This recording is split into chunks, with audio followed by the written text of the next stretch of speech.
우리는 성공에 대해서 참 관심이 많습니다. 그 어떤 분야도 성공에서 피해갈 수 있는 주제가 없다고 생각이 되는데요. 특별히 성공에 관해서 바이블이라고 불리는 책이 하나 있습니다. 여기 많은 성도님들이 아실 터인데 스티븐 코비의 성공하는 사람들의 7가지 습관이라는 책이 있습니다. 저도 이제 어릴 때부터 저희 아버지께서 회사를 하시다 보니까 그 책에 대해서 자주 나눠주시곤 하셨습니다. 그런데 그 책을 읽는 사람들이 많이 하는 말들이 뭐냐면 나는 이 7가지 습관대로 살아간 사람을 본 적이 없다라는 것입니다. 사실상 그 책을 읽어보시면 다들 아시겠지만 개인의 영역뿐만 아니라 대인 관계 속의 영역에서도 성공을 거둬야 하기 때문에 그 습관을 다 기른 사람은 이 지구상에 사실 아무도 없을 거라고 저는 생각하곤 합니다. 그렇다면 우리는 우리 스스로만의 노력으로 성공을 이뤄낼 수 있을까요? 사실 저는 이것에 대해서 많은 통찰을 얻은 사람은 바로 박진영입니다. 박진영 JYP 엔터테인먼트의 대표가 자신의 책에서 이런 말을 했습니다. 생각해보니 운이라는 것이 인생에서 너무 큰 비중을 차지하고 있었다. 그제야 나는 지금까지 이룬 성공도 운이 따라 주었기에 가능했다는 것을 깨달았다. 평화로운 대한민국에서 태어난 것, 화목한 가정에서 태어난 것, 건강한 신체와 정신을 가진 것, 예쁜 피아노 선생님을 만나 피아노를 열심히 친 것, 7살 때 미국에 살면서 영어를 배운 것, 그래서 마이클 잭슨을 만난 것, 고비마다 날 도와준 사람이 있었다는 것, 가사 앞문 등이 계속해서 잘 떠오르고 생각해 볼 수 있는 것은 끝이 없다. 나에게 성공의 요인이 하나둘씩 헤아릴 수 없을 정도로 많다고 박진영은 고백을 하는 것입니다. 우리 아이들 중에서 혹여나 서울대학교를 간 친구가 있다면 그 아이가 공부를 스스로의 능력으로 잘해서만 간 것일까요? 절대 그럴 수 없습니다. 그 아이를 뒷받침해 줄 수 있는 집에서 태어난 것, 전쟁이 잠시 멈춘 대한민국에서 태어날 수 있었던 것, 그리고 저는 고등부 아이들을 이제 3년간 보면서 많이 느끼는 거지만 공부는 재능이 너무나도 큰 비중을 차지하고 있습니다. 같은 1시간을 공부해도 센스가 남다른 아이들은 캐치하는 것이 남들보다 두세 배 더 많기 때문에 우리가 공부를 잘하는 것 또한 스스로의 노력만으로 이루어질 수 없는 성과라는 것을 확인할 수 있습니다. 특별히 건강도 너무나도 중요합니다. 공부를 오래 할 수 있으려면 건강하지 않고서야 책상에 오래 앉아 있을 수 없죠. 우리는 성공한다는 것이 단순히 개인의 요인뿐만이 아니라 주변 환경의 영향이 너무나도 지대하다는 것을 알 수 있는 것입니다. 그러면은 성도님들 중에서도 이렇게 말씀하실 수 있는 분도 계실 수 있습니다. 저는 그렇게 큰 성공 원하지 않아요. 그냥 내가 잘 수 있는 집 한 채, 그리고 나와 함께 할 수 있는 아이들, 그리고 건강한 몸, 체력, 이 정도만을 바라도 저는 행복할 것 같아요 라고 말하실 수 있는 분도 계실 수 있습니다. 그게 성공입니다. 그 작은 것이 우리의 힘으로 다 될 수 없는 것이기 때문에 우리는 사실상 성공을 누구나 추구한다고 해도 과언이 아닙니다. 직장에 다니신 분들은 한 프로젝트가 성공되길 원하죠. 누구도 실패되길 원하는 사람 아무도 없을 겁니다. 이제 수능이 100일이 채 안 남았는데 아이들이 원하는 대학에 성공적으로 대학을 가기를 원하지 누구도 실패하기를 원하지 않습니다. 자녀와의 관계 속에서 성공하길 원하지 실패하길 원하는 부모는 아무도 없을 줄 압니다. 우리는 이 성공이라는 주제에서 누구도 하나 배제될 수 없다는 사실을 기억한 채 오늘 본문을 맞이해야 될 것 같습니다. 오늘 본문은 많이들 설교자를 통해서 요셉처럼 13년을 인내하고 이겨낼 때 총리가 될 수 있다, 성공할 수 있다라고 결론을 자주 맺어지는 본문 중 하나입니다. 그래서 우리는 요셉처럼 꿈꾸는 소년이 되기를 소망한다라고 적용을 맺곤 하죠. 그러면 만약에 그렇게 결론을 맺어버린다면 우리 아이들 중에서 요셉처럼 될 수 있는 자는 극히 드뭅니다. 그러면 우리 아이들은 성공한 사람이 아니라 실패자에 가깝죠. 그럼 우리 아이들은 실패자일까요? 이 본문에 비춰보아서 우리 아이들은 결국 실패할 수 없어라고 결론을 내릴 수밖에 없을까요? 성경은 결국 그렇게 말하지 않습니다. 하나님께서 말씀하시는 성공이 무엇인지를 오늘 본문을 통해서 차근차근 조명해 보려고 합니다. 먼저 우리는 배경을 좀 살펴보길 소망합니다. 요셉이 오늘 본문에 이르기까지 어떠한 상황에 처했을까요? 어떠한 시간을 경험했을까요? 요셉은 17세라는 나이에 가족의 버림을 받았습니다. 형제들에 의해서 구덩이에 빠뜨렸습니다. 이것은 단순히 물리적인 구덩이라는 것만을 의미하는 것이 아니라 영적으로, 정신적으로 가족 간의 모든 유대 관계 속에서 단절된 채 구덩이에 빠졌다, 버림받았다라는 것을 의미합니다. 그리고 그는 애굽에 팔려갔고 보디발의 집에서 가정총무 역할을 너무나도 잘했는데 그 속에 뜻하지 않은 유혹이 닥쳐왔습니다. 바로 보디발의 아내가 그를 불합리하게 대했던 것이죠. 그가 그녀를 덮치지도 않았는데 요셉이 그녀를 유혹했다라고 누명을 씌운 채 정치범 수용소에 2년이라는 시간을 갇히게 됩니다. 그러면서 그 2년 동안 요셉은 정말 많은 고생을 하면서 한 줄기 빛이 안 보이는 환경 속에서 하나님을 그저 신뢰하는 수밖에 없는 삶을 살았던 것이죠. 그리고 그 13년의 세월이 다 채워지고 하나님의 때에 이르러서 총리의 자리에 오르게 된 배경이 오늘 본문인 것입니다. 그러면서 요셉은 이 과정 속에서 하나님의 트레이닝을 계속 받았는데 두 가지의 요셉의 모습을 확인할 수가 있습니다. 첫 번째 모습은 그가 하나님을 완전히 신뢰했다라는 것입니다. 물론 부분적으로 그가 방황하고 하나님을 원망하고 의심했었던 적은 분명히 있습니다. 인간은 그럴 수밖에 없습니다. 하지만 하나님과의 교제를 놓치지 않고 포기하지 않았다라는 것이죠. 15절부터 16절을 다시 한번 읽어보도록 하겠습니다. 준비 시작. 바로가 요셉에게 이르되 내가 한 꿈을 꾸었으나 그것을 해석하는 자가 없더니 들은즉 너는 꿈을 들으면 능히 푼다 하더라. 요셉이 바로에게 대답하여 이르되 내가 아니라 하나님께서 바로에게 편안한 대답을 하시리이다. 감옥 수감 생활 중에 그가 만난 두 사람이 있었습니다. 바로 떡 관원장과 술 관원장이었죠. 우리말로 관원장이라고 해서 뭐 별 볼 일 없는 사람일 것 같지만 우리말로 쉽게 이해해서 표현한다면 장관입니다. 떡 장관, 술 장관입니다. 술 장관이 요셉의 도움으로 말미암아 그 꿈이 해석되어서 결국에는 다시 복직하게 됩니다. 그런데 요셉을 기억하지 못하고 그가 그저 2년을 지나가게 된 것이죠. 그러면서 마침 바로가 해석하지 못하는 꿈을 꾸게 된 것입니다. 이때는 꿈이 너무나도 중요해서 꿈을 따라서 인생을 해석하는 것이 굉장히 유명했다고 합니다. 그래서 엘리트들이 꿈 해석하는 이 해몽의 작업에 있어서 선두주자의 그룹에 있었다고 합니다. 그래서 그들은 해몽집을 너무나도 많이 출판했는데 정말 놀랍게도 바로가 꾼 꿈은 그 해몽집에 나타나지 않는다라는 것입니다. 그러니까 바로의 주변에 해몽가들이 얼마나 조언을 많이 했겠습니까? 그런데 바로의 마음을 시원하게 해주는 해석이 아무도 없었다라는 것입니다. 그런데 15절에 이렇게 말을 하는 것입니다. 해석하는 자가 없더니 들은즉 너는 꿈을 들으면 능히 푼다 하더라. 이렇게 말하는 겁니다. 술 관원장이 2년 만에 생각이 난 겁니다. 아, 맞다. 나의 꿈을 그렇게 기적적으로 해석해준 히브리 노예가 하나 있었지라고 왕에게 요청하는 것입니다. 왕이시여, 그 히브리 노예가 분명하게 왕의 꿈을 해석해 줄 것입니다라고 한 것입니다. 그러면서 요셉을 마주해서 너가 그렇게 꿈 잘 풀어준다며라고 말해주는 것이죠. 그런데 16절에 요셉이 자신을 드러내지 않고 하는 말이 무엇이냐면 하나님께서 바로에게 편안한 대답을 하시리다 이렇게 말을 하는 것입니다. 예, 저 바로 그 사람입니다.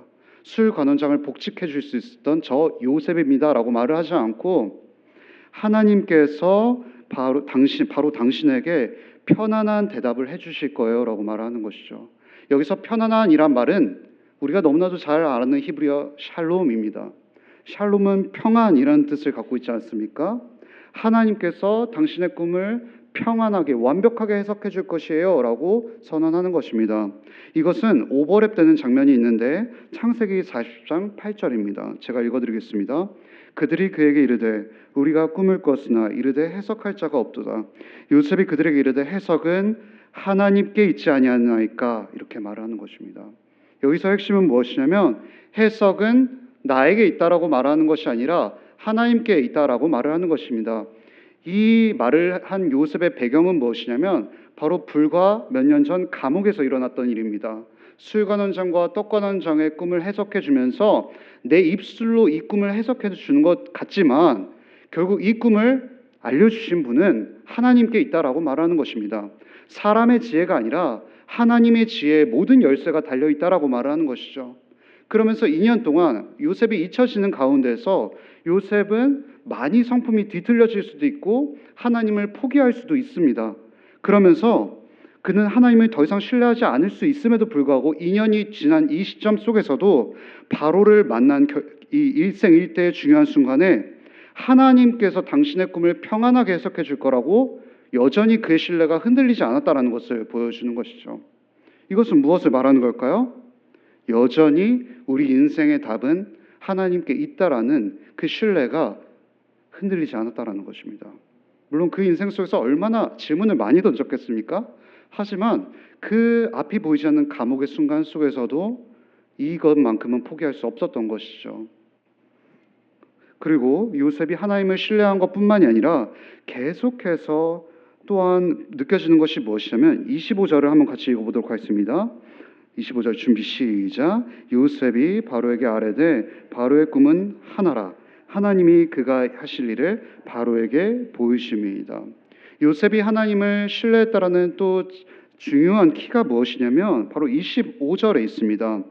바로가 두 가지의 꿈을 꿨습니다. 우리가 너무나도 잘 아는 꿈이죠. 첫 번째 꿈은 무엇이냐면 살찌고 아름다운 일곱 마리의 소가 등장하기 시작합니다. 그런데 뒤이어서 마르고 파리한 일곱 마리의 소가 등장하죠. 그런데 그 마르고 파리한 일곱 마리의 소가 그 아름다운 소를 먹어 해치우는 것입니다. 그럼 먹어 해치웠다면 그 마른 소들이 살이 불어나야 되는데 오히려 더 말라가는 것입니다. 이게 첫 번째 꿈이었고, 두 번째 꿈은 무엇이었냐면 곡식에 대한 이삭에 대한 꿈이었습니다. 충실하고 잘 익어간 7개의 이삭이 등장하고 또 다음에는 동풍에 마른 7가지 이삭이 등장하는 것입니다. 첫 번째 꿈과 마찬가지로 그 마른 풀이 그 꽉 알차게 익은 이삭을 먹어버리는 꿈인 것입니다. 우리도 너무나도 잘 알 수 있지만 이 두 가지의 꿈은 결국 하나의 내용을 말해주는 메시지라고 말할 수 있죠. 그런데 바로는 이것을 그 어떤 해몽가들도 해석해주지 못했던 것입니다. 그런데 요셉이 바로를 보자마자 그 꿈을 듣자마자 하는 말이 무엇이냐면 그 꿈은 하나라고 말을 하는 것입니다. 왜 이렇게 말을 할 수 있었을까요? 바로 창세기 37장의 경험이 있었기 때문인 것이죠. 요셉이 구덩이에 빠지기 전에 형제들에게 해줬던 말이 있지 않습니까? 바로 자기의 두 개의 꿈을 말을 해주었던 것입니다. 첫 번째 꿈은 무엇이었을까요? 곡식단들이 다 엎드려 있는데 자기의 곡식단만 서 있는 것입니다. 그리고 두 번째 꿈은 무엇이냐면 해와 달과 11별들이 자기에게 다 절을 하는 것입니다. 요셉이 그때는 그 꿈을 잘 해석하지 못했습니다. 그리고 이 꿈을 완전하게 해석하는 때는 언제냐면 창세기 50장입니다. 하나님께서 나를 이렇게 형제들이 인도해 주기 위해서 먼저 보내셨군요 라고 말하는 대목이 있지 않습니까? 그제서야 비로소 완전하게 해석할 수 있지만 이쯤 되면 요셉은 그 꿈이 정말이었다라는 것을 진짜 신뢰하기 시작한다라는 것입니다. 37장의 신뢰가 이 41장의 신뢰로 연결되는 장면인 것이죠. 하나님께서 꾸어주셨던 그 꿈이 여기서도 바로의 꿈의 동일한 원리로 이어진다라는 요셉의 확신이 있었다라는 것입니다. 하나님을 신뢰했던 것이죠. 하나님께서 나와 같이 바로에게도 동일하게 역사하신다라는 것을 믿었기 때문에 그렇게 자신 있게 말을 해줄 수 있었다라는 것입니다. 그리고 너무나도 재밌게도 바로 또한 그 꿈이 하나라는 것을 이미 직감하고 있었습니다. 어디에 해답이 있었을까요? 32절입니다. 한 목소리 읽어보도록 하겠습니다. 바로께서 꿈을 2번 겹쳐 꾸신 것은 하나님이 이를 정하셨습니다. 하나님이 속히 행하시니라. 바로가 직감적으로 이 두 가지 꿈이 하나라는 사실을 알고 있었던 그 증거는 무엇이냐면 32절에 나오는 꿈이라는 단어가 복수가 아니라 단수였던 것입니다. 두 가지 꿈을 이야기했을 때 꿈 해몽가들은 저마다 다 다르게 해석을 해버리니까 바로의 마음을 시원하게 해주지 않는 겁니다. 이 꿈은 하나인데 왜 쟤네들은 자꾸 두 가지로 해석하는 거지? 라고 생각했던 거죠. 그런데 요셉이 자기의 마음을 시원하게 해주는 것입니다. 나의 직감이 틀리지 않았다라는 것을 연결해 준 것이죠. 바로 요셉은 하나님을 계속해서 신뢰하며 이 13년의 세월을 견뎌냈던 것입니다. 그런데 요셉이 했던 게 또 하나가 있습니다. 바로 행정일을 계속했다라는 것입니다. 창세기 39장 4절을 한 목소리 읽어보도록 하겠습니다. 요셉이 그의 주인에게 은혜를 입어 다 섬김에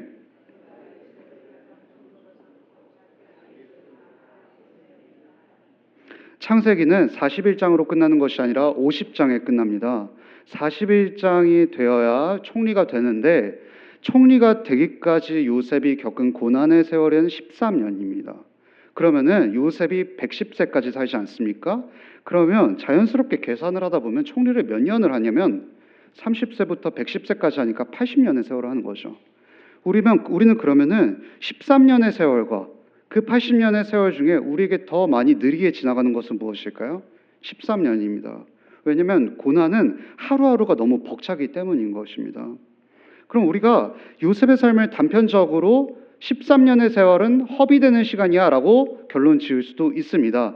80년만 진짜 누린 시간이고 13년은 아무것도 아닌 시간이야 라고 소비되는 시간이라고 치부할 수 있죠. 하지만 여기서 계속해서 요셉은 했던 일이 있었던 것입니다. 바로 행정일이었던 것이죠. 39장에 나오는 요셉은 보디발의 가정총무로서 살아가는 것입니다. 가정총무가 무슨 역할을 하는 걸까요? 그 국방부 장관의 집에서 모든 일들이 어떻게 순서로 돌아가고 있는 건지를 체크하는 작업을 요셉이 했었겠죠.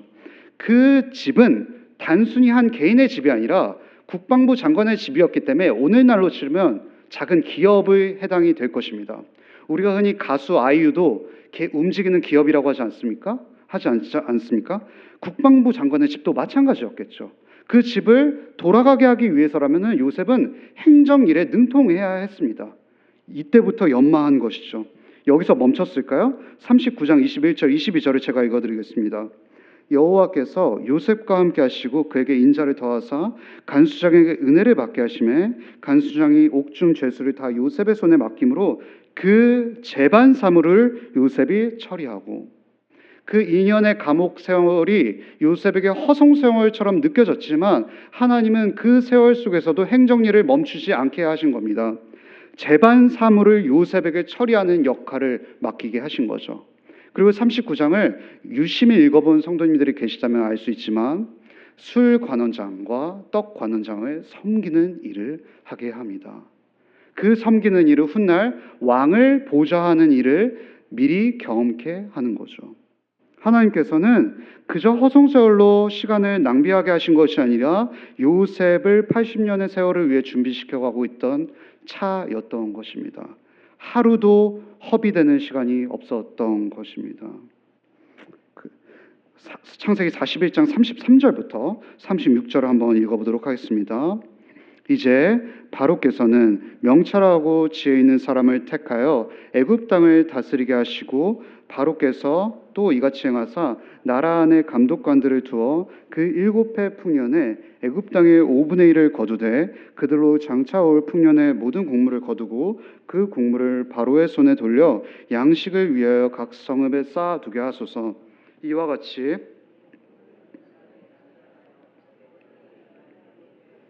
땅이 이 흉년으로 말미암아 망하지 아니하리이다. 우리는 이렇게 생각합니다. 자꾸만 성공이라는 결과에 주목하다 보니까 과정을 늘 생략합니다. 우리는 그래서 결과에 늘 모든 것에 쏟아 놓습니다. 하지만 요셉이 이렇게 바로에게 조언할 수 있었던 것은 너무나도 자연스러운 일이었던 거죠. 왜냐하면 보디발의 집에서 너무 익숙해왔던 일이고 감옥에서조차도 이 일을 계속해왔기 때문에 바로에게 이렇게 명확하게 제시해 줄 수 있었던 것입니다. 사실상 왕에게 조언한다는 것은 죽을 수도 있는 겁니다. 왕에게 함부로 조언했다가는 그 사람이 경거망동하다고 생각할 위험이 있기 때문에 그 사람이 죽을 위험에도 있음에도 불구하고 요셉은 하나님께서 주시는 확신이 있었기 때문에 하나님이 자신의 인생 속에서 흔적을 많이 남기심을 통해서 얻은 자신감이었기 때문에 이렇게 말할 수 있었던 것이죠. 바로요 7년의 풍년이 올 것입니다. 그 풍년 동안 전국에 모이는 다 곡식을 모아서 곡간에 비축해 두어서 전국 각 곳곳에 배치를 해 두어야 됩니다. 중요한 것은 5분의 1 세금을 거두어야 된다라는 것입니다. 성도님들 생각해 보십시오. 지금 만약에 우리 세금의 20%를 걷는다 그러면은 국가에서 난리가 나겠죠. 그거를 환영할 사람이 어디 있을까요? 아니 여기 풍년이니까 되지 않을까요? 라고 물어보시는 성도님들 계시겠지만 우리 수중에 돈이 많이 있다고 해서 세금이 그만큼 빠져나가면 정말 우리의 거의 피 같은 돈들이 빠져나가는 것 아니겠습니까? 이거는 그런 환경에 중요한 것이 아니라 세금의 20%가 빠져나가는 것은 충분히 요셉이 욕먹기 십상이라는 상황인 것입니다. 그 요셉은 이 상황을 견뎌야 했던 것이죠. 그리고 7년의 풍년이 계속할 것이라고 어떻게 확신할 수 있었을까요? 사실상 풍년이 7회 계속된다는 것은 사실 기적과 같은 순간이 아닙니까?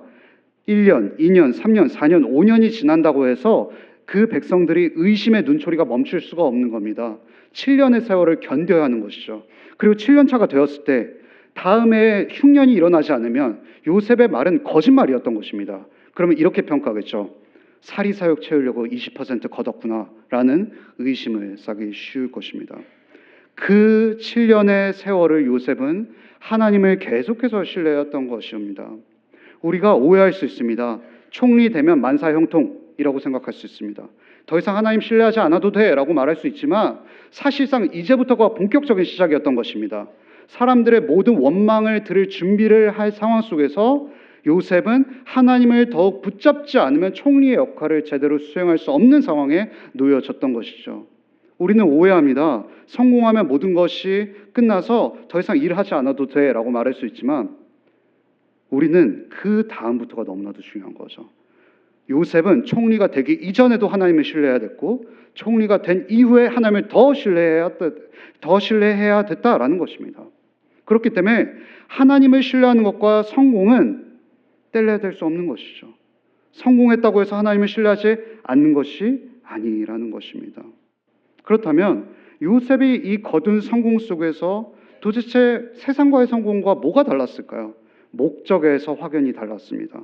44절부터 46절 한번 읽어보도록 하겠습니다. 준비 시작. 바로가 요셉에게 이르되 나는 바로라 네 허락 없이는 수족을 놀릴 자가 없으리라 하고 그가 요셉의 이름을 사브낫 바네아라고 하고 또 온의 제사장 보디베라의 딸 아스낫을 그에게 주어 아내로 삼게 아니라 요셉이 나가 애굽 온 땅을 순찰하니라. 요셉이 애굽 왕 바로 앞에 설 때 30세라. 그가 바로 앞을 떠나 애굽 온 땅을 순찰하니 만약에 제가 요셉이었다면 저는 마음이 악했기 때문에 총리가 되자마자 발걸음이 향했던 곳이 있을 겁니다.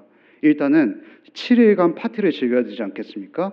13년 세월을 내가 그렇게 고생했는데 잔치 한번 거하게 열어서 나의 성공을 모두가 기념하게 하자라고 생각을 할 수가 있겠죠. 그러면 이제 7일간의 성공의 여운이 끝나지 않은 채 어디로 향해 달려가야 되냐면 복수하러 가야죠. 보디발의 집에 가야 되지 않겠습니까? 이제 국방부 장관이 내 밑이니까 더 이상 문을 두드리지 않습니다. 노크하지 않습니다. 이리 오너라 이렇게 말을 하겠죠. 그럼 이제 국방부 장관이 황급히 달려오기 시작합니다. 총리 오셨습니까? 라고 말하는 것이죠. 그러면서 이렇게 말합니다. 아내 불러봐라. 이렇게 말합니다. 그럼 아내가 이제 살금살금 기어서 오는 것입니다. 그러면 제가 보디발에게 이렇게 말하는 것이죠. 와이프 관리 잘하자. 이렇게 말하는 것입니다. 그러면 얼마나 보디발이 부끄러웠을까요? 이 모든 한마디에 다 응축되지 않습니까? 그리고 저는 여기서 멈출 수 없습니다. 또 어디를 가야 될까요? 술관원장에게 가야죠. 너 왜 이렇게 기억 못해? 나 너 때문에 2년 동안 얼마나 죽을 고비를 다 넘겼는지 몰라? 다음부터는 내가 하는 말 노트 필기 잘하자. 이렇게 흔히 말해서 우리가 쪽을 줄 수도 있는 일인 것이죠. 하지만 요셉은 그러지 않았습니다. 물론 들떴겠죠. 내가 13년의 세월을 이렇게 고생했는데 총리가 되다니 내가 전혀 상상하지 못한 일인데 라고 생각할 수 있지만 요셉은 들떴지만 덜 들뜰 수 있었던 것입니다. 왜 그랬냐면 하나님을 신뢰했고 하나님께서 주신 사명을 계속했을 뿐인 것이죠. 그것이 45절에 어떻게 말하냐면 45절 46절에 공통적으로 등장하는 단어가 있는데 바로 순찰하다라는 단어입니다. 그가 성공을 하자마자 한 일이 무엇일까요? 파티였을까요? 아닙니다. 순찰의 일을 한 것입니다. 그는 하나님께서 주신 사명을 너무나도 확실하게 알았기 때문에 내가 거둔 성공이지 않다라는 것을 겸손하게 알 수 있었습니다. 그렇기 때문에 하나님께서 주신 일들을 차근차근 빨리 해내야 됐다라는 것이었습니다. 애굽 곡간이 어떻게 운영되는지를 살펴야 그 7년의 흉년을 대비할 수 있지 않겠습니까? 7년의 곡간이 어떻게 운영되었고 그곳에서 부정부패는 없는지를 체크해야 되죠. 그리고 이것을 누구보다 잘 관리할 수 있는 사람들을 빨리 세울 수 있는 작업의 첫 번째 준비 단계가 바로 순찰이었던 것입니다. 이것이 바로 하나님을 신뢰한 사람들의 특징입니다. 하나님을 신뢰한 사람들은 이렇게 신뢰하지 않습니다. 내가 이렇게 13년의 세월을 견디면 성공할 거야 라고 그 세월을 견디지 않습니다. 하루하루가 나에게 주신 일이고 하나님께서 맡겨주신 사명의 일이기 때문에 이 하루를 잘 살아내는 것이 바로 행복이다라는 것을 알고 있는 것이죠. 우리는 자꾸 성공만을 보게 되면 하루하루를 놓치게 됩니다. 하지만 요셉은 어느샌가 하나님의 트레이닝 속에서 습관이 길들어졌던 것입니다. 이 행정의 작업들이 그에게는 너무나도 당연한 일이었던 것이죠. 그에게는 성공이 목적이 아니었습니다. 수단이었던 것이죠. 무엇을 위한 수단이었을까요? 사람들을 섬기고 하나님의 사명을 이루어내는 수단이었던 것이죠. 우리는 자꾸만 성공이 목적이 되니까 성공의 자리에 올라갔을 때 그렇게 많은 사람들이 타락하게 되는 것이죠. 미끄러지는 이유가 무엇일까요? 성공의 자리, 직위, 명예가 그 자체가 모든 것이 되어버렸기 때문에 우리는 그것을 획득한 이후에 너무나도 공허하고 그 공허함을 이겨내기 위해서라면 사람들의 존경을 계속해서 붙잡아야 되는 것이죠. 그러면 사람들을 섬길 틈이 없습니다. 내 밑에 있는 사람들을 막대하기 시작하죠. 내 밑에 있는 사람들이 만약에 나의 성공과 명예를 위협하는 수단이 된다 그렇게 여겨진다면 그 사람들을 빨리빨리 제거해내는 수밖에 없는 것이죠. 요셉은 달랐습니다. 성공 자체를 즐긴 것이 아니라 성공은 하나님과 사람을 섬기는 수단이라는 명확한 의식이 있었던 것이죠. 우리는 성공이 목적이 되면 안 됩니다. 수단이 되어야 되는 것이죠. 그렇다면 우리는 이러한 섬김 속에서 어떻게 희망을 가질 수 있을까요? 50절부터 52절을 한 목소리로 읽어보도록 하겠습니다. 흉년이 들기 전에 요셉에게 두 아들이 나되 곧 오늘 제사장 보디발의 딸 아스낫이 그에게 낳은지라.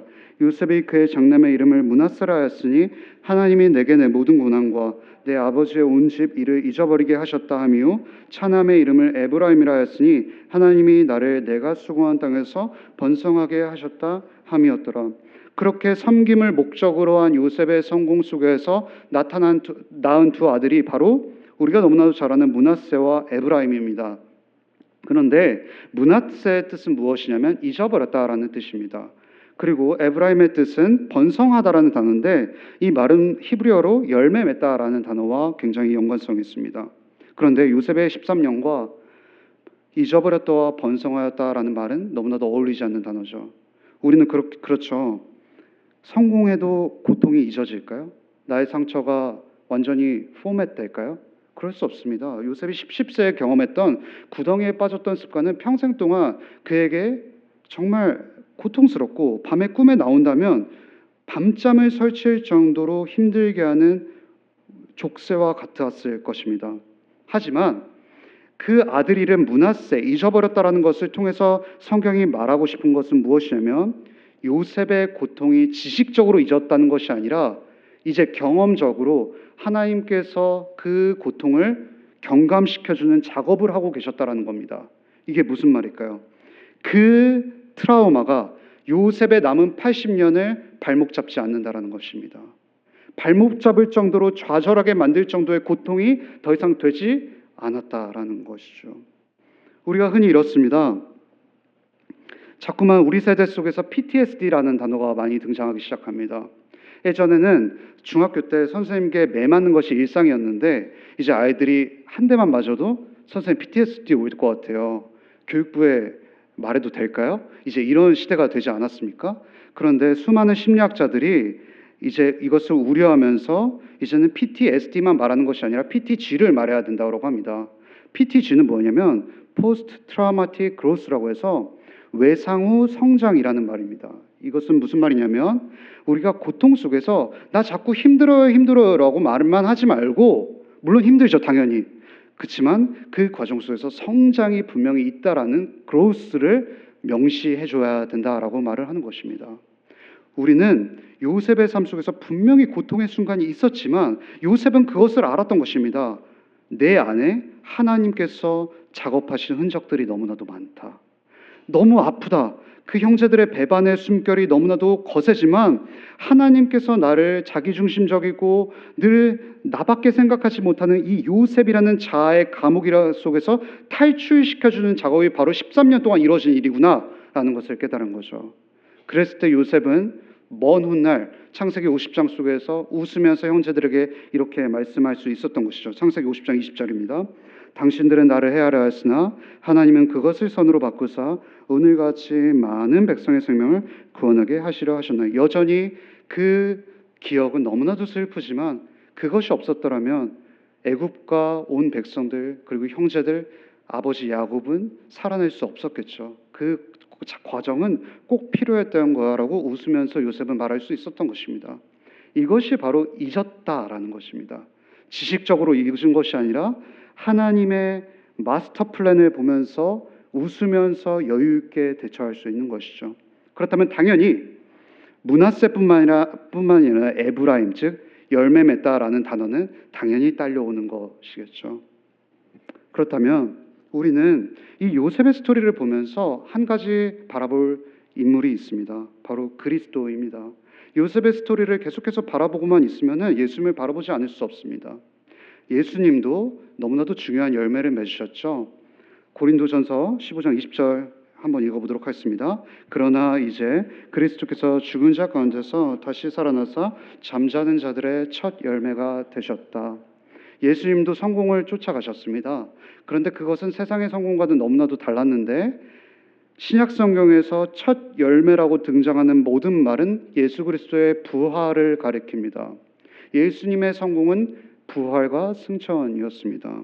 그런데 그 부활과 승천 그 부활과 승천이라는 성공의 목적은 무엇이냐면 하나님과 저와 여러분을 섬기기 위했던 것이죠. 하나님과 저와 여러분의 구원을 위해서 예수님은 그 목적을 향해 달려갈 수 있었던 것입니다. 그 과정 속에서 13년보다 더한 십자가라는 고통이 있었지만 예수님께서는 예수님의 80년인 저와 여러분을 위해서 묵묵히 감당하실 수 있었던 것이죠. 그래서 히브리서 12장 2절에 어떤 말이 나오냐면 그 앞에 있는 즐거움을 위하여 참으사라는 말이 있습니다. 그 예수님의 즐거움은 누구였을까요? 바로 여기 앉아있는 저와 여러분인 것이죠. 여러분의 13년이 너무나도 변하지 않고 나아지는 것이 없어서 고통스러우신가요? 하루하루 허비되는 시간이 아닙니다.